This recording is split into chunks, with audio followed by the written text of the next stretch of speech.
Have you ever gazed upon a biblical artwork and wondered if there's more to it than meets the eye? Imagine standing before a masterpiece like Michelangelo's creation of Adam on the Sistine Chapel ceiling, or Leonardo da Vinci's Last Supper, and you can't help but think, is there a secret message hidden in plain sight? What if these iconic paintings hold clues to mysteries that have been lost to time? Today we embark on a journey to uncover the enigma of hidden messages in biblical art. Join us as we explore the intriguing possibility that these artworks might contain secret messages waiting to be discovered. In the intricate tapestry of human history, few threads are as captivating as the stories from the Bible. These narratives have not only shaped civilizations, but also inspired some of the most breathtaking works of art known to mankind. Now imagine if these artistic masterpieces had a secret language embedded within them, a language that speaks to us across the ages, carrying messages that resonate with our deepest souls. It sounds like a thrilling mystery, doesn't it? And the truth is, this mystery is not just a figment of our imagination. It's very real. But what is this secret language? What makes it so enigmatic? It's the language of symbolism. Throughout history, artists have used symbolism as their secret weapon to convey ideas that go beyond the literal. Think of it as a hidden code where every brushstroke, every chisel mark, tells a story that's waiting to be deciphered. In the world of biblical art, symbolism was not just an artistic choice. It was a necessity. Artists often had to be incredibly subtle in their messaging, because the subjects they were portraying were deeply sacred and sometimes controversial. Let's take, for instance, the magnificent works of Michelangelo. When he painted the ceiling of the Sistine Chapel, he wasn't just depicting scenes from Genesis. He was creating a visual narrative that unfolded like a storybook. The separation of heaven and earth and the creation of Adam wasn't just a separation of space. It was a powerful symbol of the division between humanity and the divine. Similarly, in Leonardo da Vinci's Last Supper, the disciples aren't just sitting at a table. They're experiencing a range of emotions, each symbolized through their body language and facial expressions. Judas, for example, is often identified by his gesture of pushing away his plate, symbolizing his betrayal. As we continue to explore this hidden language, we'll learn that the artists weren't just painters or sculptors. They were storytellers, theologians, and philosophers all rolled into one. Their works became a visual theology, a way to communicate complex spiritual ideas in a form that was accessible to all, regardless of their background or literacy. It's like having a conversation with the past, where the walls of ancient churches and the canvases of medieval masters become portals to another time. Now let's dive into the world of famous biblical artworks and see how these secret messages come to life. Our first stop takes us to the legendary Sistine Chapel ceiling, a place where art and spirituality intertwine in the most profound ways.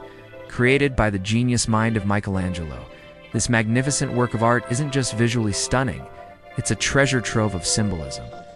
Look closely at the creation of Adam, one of the most iconic images to emerge from the Renaissance. What initially appears to be a simple depiction of a pivotal moment in human history actually carries a deeper meaning. The separation between the fingers of God and Adam symbolizes not just the physical distance between them, but also the spiritual divide that existed before the act of creation. This separation underscores the transformative moment when life is breathed into Adam, bridging the gap between humanity and the divine. As we move our gaze across the chapel ceiling, we encounter a series of other masterpieces. Each scene is meticulously designed to convey a particular message. For instance, in the image of Adam and Eve, the placement of the forbidden fruit is no accident. It's positioned in such a way that it becomes a symbol of temptation and the fall of man. By understanding these symbolic representations, we gain a deeper appreciation for the theological narratives that Michelangelo was trying to illustrate. The ceiling of the Sistine Chapel isn't just a decorative element, it's a visual sermon that unfolds the story of humanity's origins and its relationship with the divine. Our next stop takes us to another iconic artwork, Leonardo da Vinci's Last Supper. This painting, which depicts Jesus and his disciples at the last Passover meal before Jesus' crucifixion, is rich with symbolism.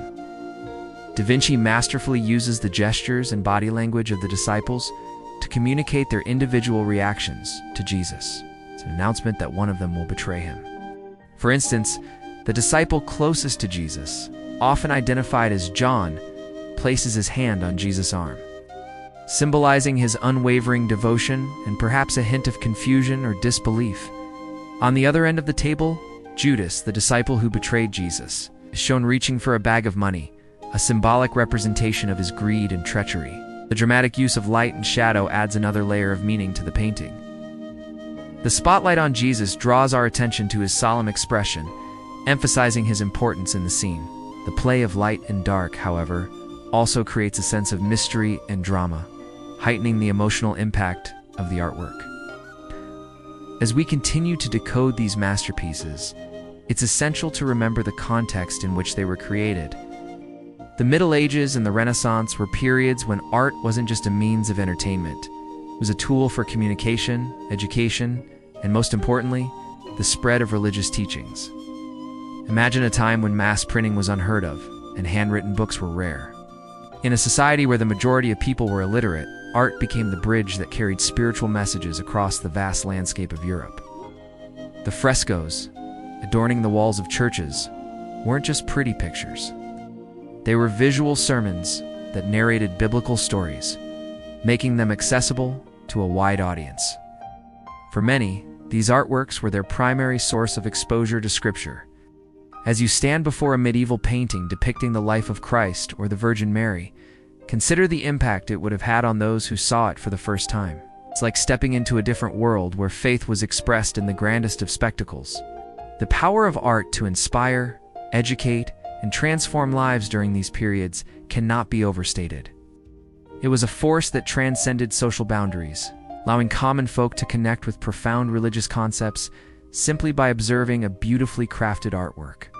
By now, we've uncovered the fascinating world of hidden messages in biblical art. We've seen how artists like Michelangelo and Da Vinci used symbolism, lighting effects, and composition to convey deeper meanings in their works. But the question remains, what does it all mean for us today? How can we appreciate and interpret these artworks in a way that honors their original intent, while also recognizing the historical context in which they were created? When looking at any piece of biblical art, it's crucial to consider the time period, the artist's intentions, and the cultural norms of the era. This approach allows us to understand the artwork in its proper context and appreciate the nuances of the symbolism used. For instance, when viewing a medieval painting of the Virgin Mary, it's essential to remember that she was often portrayed with a halo, not just because she was important, but also because this was a common artistic convention of the time symbolizing her divine status. However, it's equally important to recognize that art is subjective. The same artwork can evoke different emotions and interpretations in different people. There is no single right way to interpret a piece of art.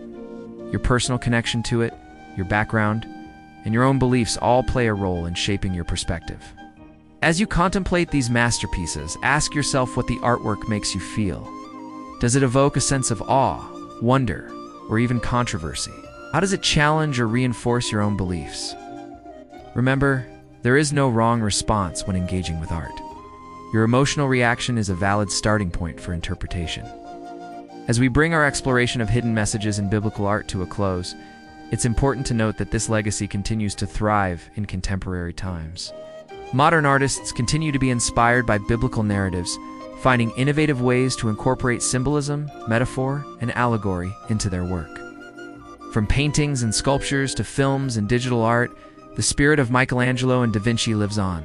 Think about the powerful film The Passion of the Christ, which brought the suffering of Jesus in the lead-up to his crucifixion to the big screen.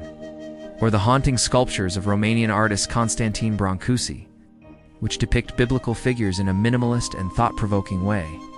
These modern interpretations serve as a reminder that the well of biblical inspiration is deep and enduring. It's time to hear from you. Which biblical artwork has resonated with you the most? Have you ever felt a profound connection to a particular piece? Share your thoughts and experiences in the comments below. Your story might resonate with someone else who has had a similar experience. Together, we can create a community of art enthusiasts and faith seekers who find inspiration and meaning in these timeless masterpieces. And if you're eager to continue exploring the realm of biblical art, don't forget to subscribe. By doing so, you'll be joining a vibrant community of learners who are as curious and passionate about this subject as you are. Thank you for embarking on this enlightening journey with us. May the spirit of discovery and the beauty of biblical art continue to enrich your life